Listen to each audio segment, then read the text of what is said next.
আমাদের মরাল যে কোরটা, নৈতিক যে জায়গাটা, এটা ফাঁপা হয়ে গেছে। জাস্ট পিটায় একটা মানুষ মেরে ফেলা হচ্ছে। আপনি দেখেন ড্রপ হুজুর, সে তাকে মেসেজ ড্রপ করে, সে এসে মানে কথাবার্তা বলতেছে।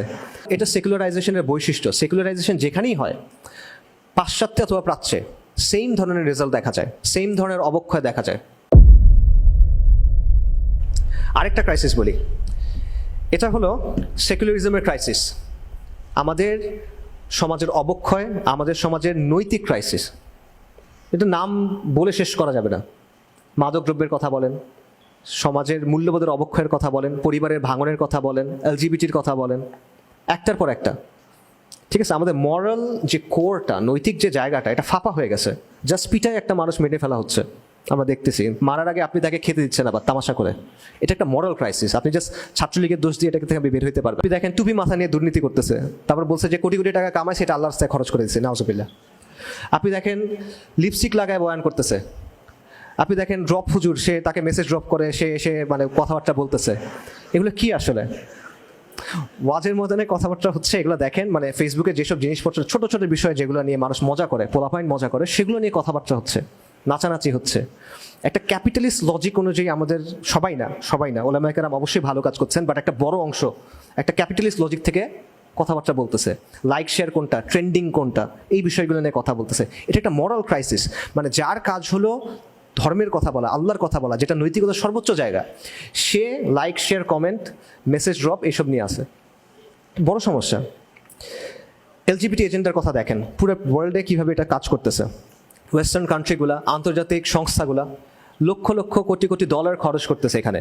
আমাদের দেশে ড্রাফট পাস হয়ে গেছিল, এবং আমাদের সুশীল সমাজ যেটা, আমাদের একাডেমিয়া যেটা, তারা কিন্তু এগুলোকে ওপেনলি সমর্থন করে। এই সব কিছু যদি বাড়তে থাকে, জাস্ট আস্তে আস্তে বাড়তে থাকে, তো আপনি চিন্তা করেন যে ট্রেন্ডটা কোন দিকে যাবে। আপনার সমাজের জন্য এটা রেজাল্ট আলটিমেটলি কী হবে, এটা আপনার চিন্তা করার দরকার নেই। আপনি ওয়েস্টের দিকে তাকান, আপনি দেখবেন এখানে কি হবে। এবং এটা সেকুলারাইজেশনের বৈশিষ্ট্য। সেকুলারাইজেশন যেখানেই হয়, পাশ্চাত্যে অথবা প্রাচ্যে সেম ধরনের রেজাল্ট দেখা যায়, সেম ধরনের অবক্ষয় দেখা যায়। লিও তলস্তয়ের একটা বই আছে, অ্যানা কারেনিনা। অ্যানা কারেনিনার প্রথম লাইনটা হলো যে সব সুখী সমাজ, সব সুখী পরিবার একই রকমের, কিন্তু সব দুঃখী পরিবার নিজের নিজের মতো করে দুঃখী। তো আমার মনে হয় সেকুলারাইজেশনের ক্ষেত্রে একই ধরনের কথাটা বলা যায়, একটু চেঞ্জ করে, যে সব নন সেকুলার প্রি মডার্ন সমাজের স্বকীয়তা আছে, বৈচিত্র্য আছে, কিন্তু সব সেকুলার সমাজ, সব সেকুলারাইজ সমাজ একই রকমভাবে অসুস্থ, একই রকমভাবে পচে যাওয়া, একই রকম অবক্ষয়ের শিকার।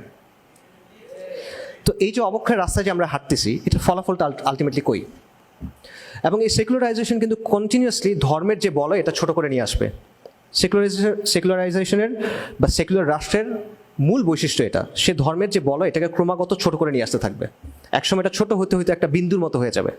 এটা প্রমাণ হলো ওয়েস্ট। আবার দেখেন ওয়েস্টের দিকে দেখেন, ওয়েস্টে বিশাল বিশাল চার্চ আছে, ইন্ট্রিকেট ডিজাইন, চমৎকার আর্কিটেকচার, চমৎকার চমৎকার সিনাগগ আছে, কিন্তু র্যাবাইরা, চার্চ ফাদাররা এলজিবিটি, মানে ধর্মের খোলস আছে, ধর্ম নাই। ঠিক আছে, সো এই জিনিসটা আপনার এখানেও হবে যদি এই অবস্থা চলতে থাকে। এবং এটা আপনার জন্য সমস্যা। কেন এটা আপনার জন্য সমস্যা? এটা আপনি এমন না যে এটা সমাজের সমস্যা, আপনি এখান থেকে বেঁচে যাবেন, না। একটা পুকুরের কথা চিন্তা করেন, যেই পুকুরে প্রতিদিন নিয়ম করে 5 গ্যালন বিষ ঢালা হয়। এখন এটা যদি ঢালতে থাকা হয়, তাহলে কি হবে? একসময় পুকুরের প্রত্যেকটা ইঞ্চি, প্রতিটা ফোঁটা পানি বিষাক্ত হয়ে যাবে। এই পুকুরটা হলো আপনার সমাজ, আর আপনি হলেন এই পুকুরে থাকা মাছ। এখন আপনি পুকুরের যে জায়গায় থাকেন, একটা কোণার মধ্যে গিয়ে থাকেন, একটা গর্তের মধ্যে গিয়ে থাকেন, সুনার অর লেটার এই বিষ আপনাকে এসে টাচ করবে, আপনার সন্তানকে এসে টাচ করবে। সো এটা ক্রাইসিস কিনা? আমি মনে করি এটা ক্রাইসিস।